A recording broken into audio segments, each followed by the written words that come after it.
Soul Show. Super excited to be speaking with you, Jane, longtime fan. Oh, thank you so much. This show was made for people like you to show off all the greatness that you all talk about that because for those that don't know, you are the ultimate triple threat. Talk about what that's like to be able to bring that to a TV audience that didn't get a chance to see you on Broadway. How much fun is that? Oh, that's so sweet of you to say. Before I answer, I'm going to shut my phone off because it's ringing and you're going to hear it. So sorry about that. Now I'm going to start over for you. Okay. I'm so sorry. Give you a clear take. Thank you. That's so sweet of you to say. I so love the decades that we're covering in Schmicago, and I love that we are like a troupe of players that get to come back as different roles. And I have such a love of musical theater, and I know Cinco Paul, who created the show, has such a love of musical theater. So it's incredible that we've gotten Broadway performers with a Broadway lover to make this special concoction that becomes Schmicago in season 2. I said that. I said one of the things that I love that he did with this season is he reached back to the theater players because too often when it comes to TV and television, they want to go a different route. And the results aren't, good people, but they're not always as great than what we were introduced to. Can you talk about the importance of that?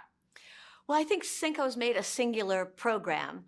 We haven't seen this before, and I think he's made such a little gem of a show that is luckily warranted us a season 2, and I hope we'll get a season 3 as well. I think what's special about the show is that it's its own entity, and it comes so deeply in Cinco's heart and love of musical theater. There's a song at the end of season 2 that's called Happy Beginning. And when we all heard that for the first time, I know we all looked at each other and got a bit emotional because that's exactly who Cinco is in his heart, and that's what he wishes for the world. That's his belief of musical theater. I've always had a love of musical theater. The fact that like a man and woman can fall in love, or the fact that two people can fall in love within a singular song is magical, and that's what makes musical theater singular and its own performance entity.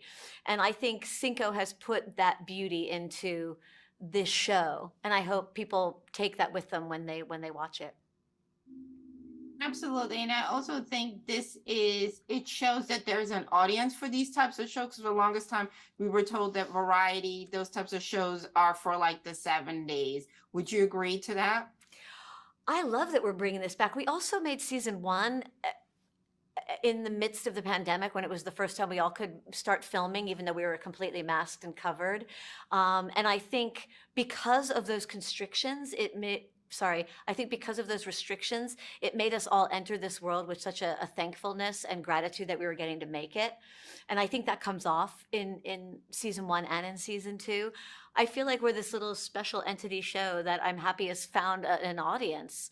It's certainly a niche show, but I think that's what makes it singular and special. Absolutely agree. Again, wonderful speaking with you. And I love this for you. And I Thanks. hope, as you said, you get a season 3. Thank you you so so much. much. Bye. Bye.